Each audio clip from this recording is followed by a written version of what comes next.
Welcome to CareSmarts 360 on Air, a home care podcast. I'm Dennis Gill, Senior Sales Consultant at CareSmarts. Today, we are diving into something every agency needs: strong procedures.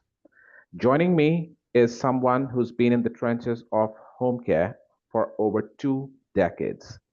She's a registered nurse, business leader, agency owner, and a consultant. Patti Williams of Home Care Resources Now. Patti, your rich background in hospital and home care and running a home care agency means you have owned skills like customer service, coaching, planning, process improvement, and even time building. Retention Yes, and training aren't optional, they are foundational, right? So, yes. our topic for today is policy power: how strong procedures drive better home care. So, you've helped agencies through interim management, restructuring, startups, and ensured compliance from local to national levels. And we'd like to know more about how thoughtful procedures became the backbone of your success. So, stay tuned, folks. It gets practical and powerful. Welcome to the podcast, Patty. Thank you so much. Well, Uh first, I'd like to say I do have a lot of experience and it was gained along the way. huh. I was an IBMer for many years, and then I Oh, became a nurse and started a home care agency. So oh. I was 3 years new to healthcare when I Mm-hmm. started the home care agency. So when I was with that corporation, procedures were everything. Uh-huh. And when I left, I thought I would never use any of those things again. But as I started to set up my office, I Mm-hmm. remembered some of the procedures that we had, and they worked. I adapted those to the way my office ran. So Okay. it really helped me to be efficient and to run with less overhead and employees because I really organized things very well. And that is what I teach my agencies now. Oh, So I feel like the foundation is procedures. If you have that down, because the business runs so quickly, it's yep. so fast, you never know what's going to happen from one day to the next. So Mm-hmm. if you have your procedures in place, if you get behind, say, assisting a client or a situation that one day, then the next day you can just get right back on track because everything has a place, put it in its place, and the procedures and policies are set up for that. So I'm a big proponent of that. That was the reason that I was successful in home care. Oh, rightly said, rightly said. And it would really help our listeners from your vast experience and vast knowledge that you have regarding this particular topic that we're going to discuss today.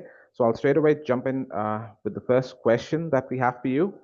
So, Barry, what first policies should a new agency prioritize to ensure compliance and consistency from day one? Very important. Well, the first policy should be to be familiar with the policies that your agency is supposed to run on. Mm-hmm. I see that agencies from time to time, they'll have a set of policies, but they don't really know what's in it. So the management needs to really be familiar with those policies. And basically, I always like to divide home care up into two major categories: the clients and the employees. And I Mm-hmm. see them running parallel to each other. Both of them are just as important as the other, and that Yep. you're cross hibernating between the two all the time. So if you have great procedures set up for your hiring, you're going to have good people, your hiring and your training. And then when you bring on a client, if you bring them on with a very good assessment and you know exactly what they need, a great care plan, then you can match those individuals up and you will have a whole lot less problems and issues if you hire well and if you assess well with your clients. So, Okay. having procedures for hiring, Mm-hmm. making sure that you follow all the rules and regulations and the guidelines, and making sure that all of those audit points are hit every time on hiring, then you're good in that area. And then with most states, of course, all states have some requirements for clients, but just Yep. make sure that you hit all of the things that keep a client safe, that make sure that you have everything you need to make sure that client gets all the care that they need safely. Mm-mm. So the key point can be hiring, we can say. First thing would be the hiring, because if hiring is good, everything is done, then obviously your clients would be safe. And if they are following all the procedures laid down by the agency, so prioritizing the hiring feature. Listeners, please take a note of that. What's the optimal way to weave policy training into ongoing caregiver development, according to you?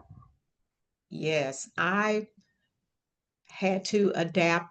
If I had a policy that said, even if it was just a HIPAA policy, one Hmm. thing that I did was HIPAA was there and the aides have to really participate in that. I actually broke it down to their daily work. Okay. Things like if you're on your phone, you should not talk about your client. If you have to take a phone call, you should make sure that there's no information that's given that relates to your client personally. Just little things. You have to really break those policies down and look at what an aide is doing from day to day in their daily work. If they have paperwork, say a care plan or something that's on paper or maybe even on their phone, no Hmm. one should be allowed to see that, even family members. So when you're training aides, you have to go right to the source of the daily things that they look at and explain it in a way that they can understand and interpret it for their work. If you just say you just need to follow HIPAA, well, what Hmm. does that mean to me? And then you think of those things that they need to be cognizant of at all times and give it to them on that level. And that's always true with training aides. Yeah, that would be. And obviously, and these things, if they are, again, the main topic as about our topic of today is policies and procedures. If it's laid down correctly for the team, I think it's the backbone of the business, any business we can say, not the home care. It's the backbone for any business. Absolutely. It definitely is.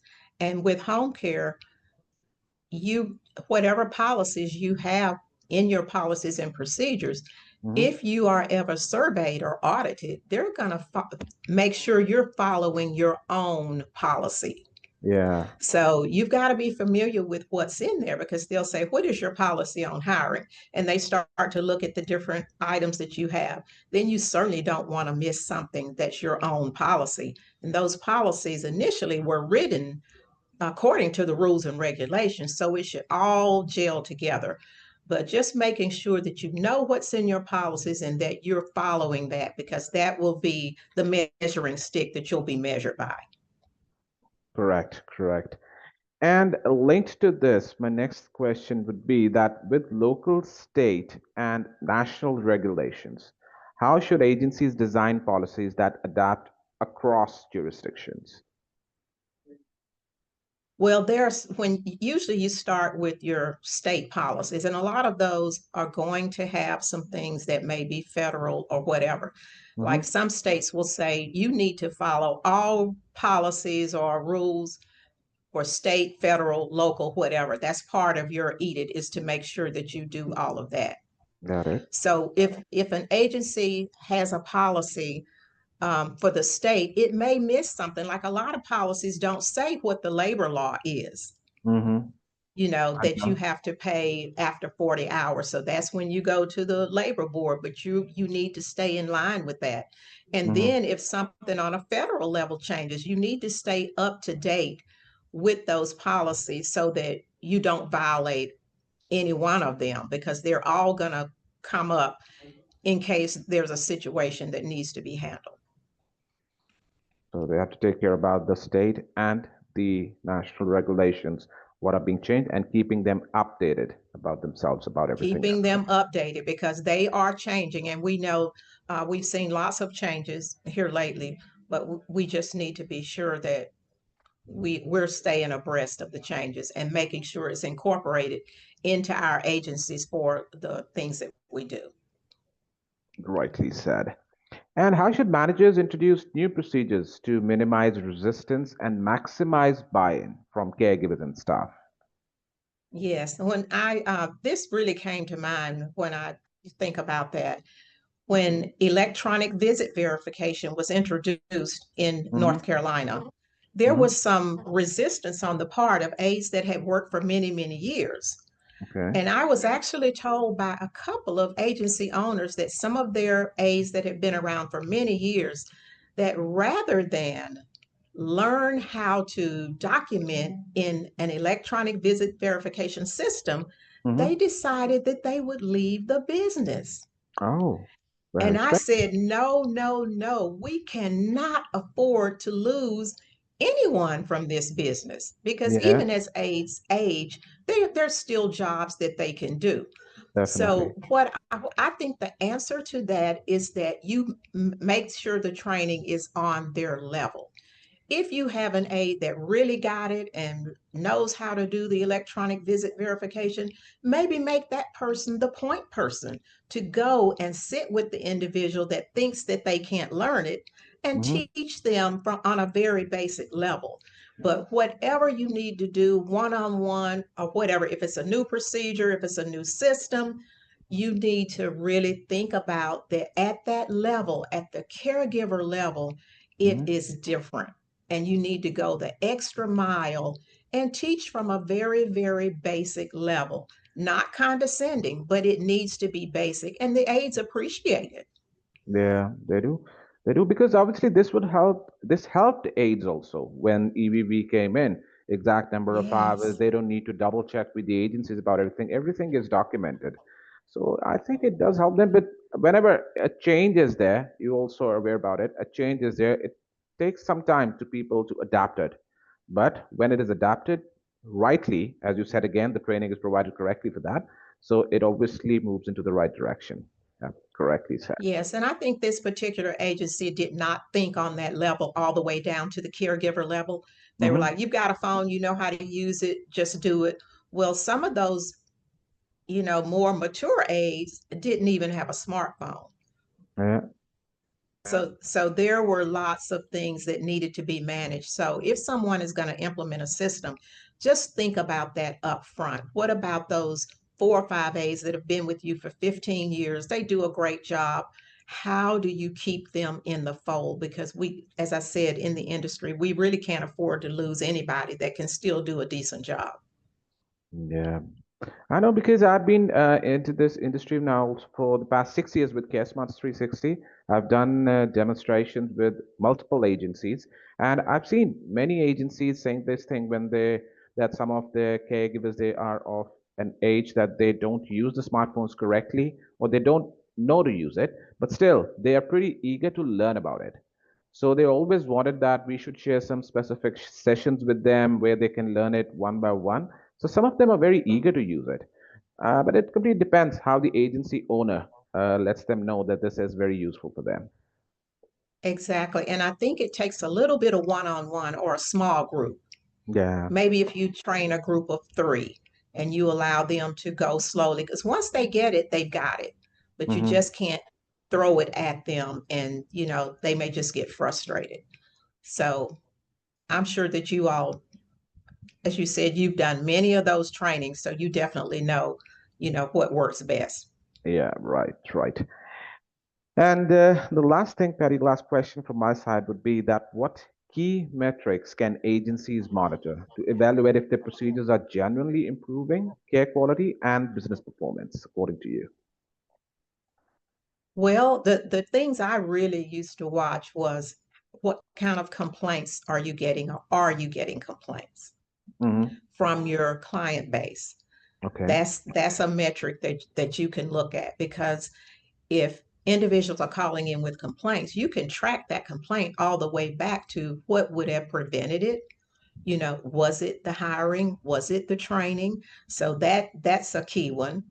And also making sure that if a client does call in with a complaint, that is always addressed. One of the other things that's really important is missed visits. I really used to track my missed visits. I knew exactly how many hours we were supposed to do in a week or in a day. And Hmm. when missed visits came up, is it because someone was ill? Do we not have sufficient backup? Those are metrics also that just kind of really stand out on a day-to-day basis. And then, are you keeping your clients long term? I think that is key. Yeah. I usually tell agency owners, when you get this client in, you want to keep that client until they have to go to a facility or they expire.